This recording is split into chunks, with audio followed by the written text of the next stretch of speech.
मैं आश्चर्यचकित था। लखनऊ में G20 की एक समिट थी।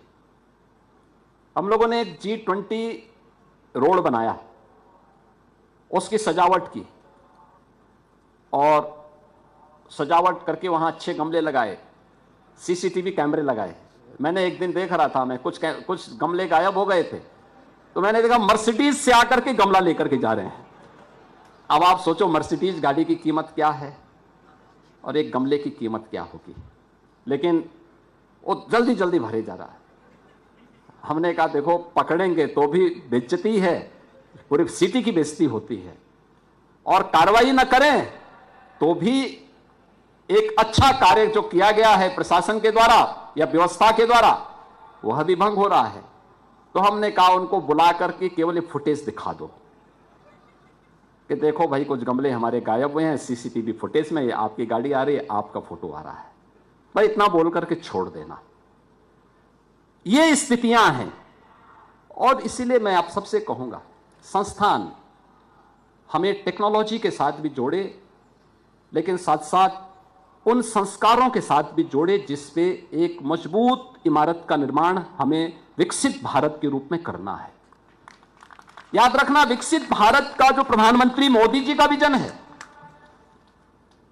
वह विकसित यूपी से होगा, और विकसित यूपी से वह तब सब सपना साकार होगा जब आप सभी मिलकर के सामूहिक प्रयास करेंगे। एक व्यक्ति नहीं, सरकार अपने स्तर पर इनिशिएटिव ले सकती है, तो अगर कदम आगे बढ़ा सकती है। पिछले 8-8.5 वर्ष में हम लोगों ने उत्तर प्रदेश की जनता का मैं अभिनंदन करूंगा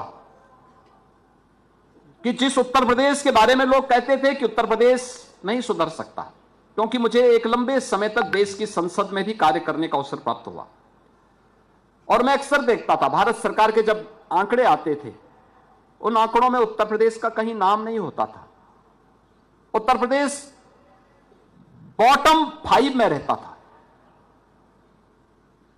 हम तरसते थे कि यूपी टॉप 3 में कब आएगा, ये बॉटम 3 में तो है, टॉप 3 में यूपी क्यों नहीं किसी भी स्कीम में।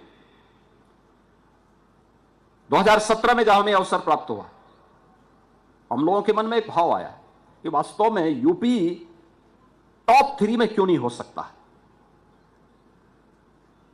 हमने यूपी टीम के साथ में अपने मंत्रिमंडल के साथ हम लोग बैठे, प्रशासनिक अधिकारियों के साथ बैठे। फिर मैंने उनसे कहा कि भाई देखो, केवल प्रशासन को और मंत्रियों को यह काम नहीं करना है। याद करना, कोई भी स्कीम तब तक सफल नहीं हो सकती जब तक उसमें जन सहभागिता नहीं होगी। हम जन सहभागिता बढ़ाएं, डायलॉग पब्लिक के साथ हमारे डायलॉग अच्छे होने चाहिए। परिणाम क्या रहा? आज आप देखते होंगे भारत सरकार की जितनी भी स्कीम निकलती है, उन स्कीम में यूपी टॉप 3 में है, टॉप 3 में।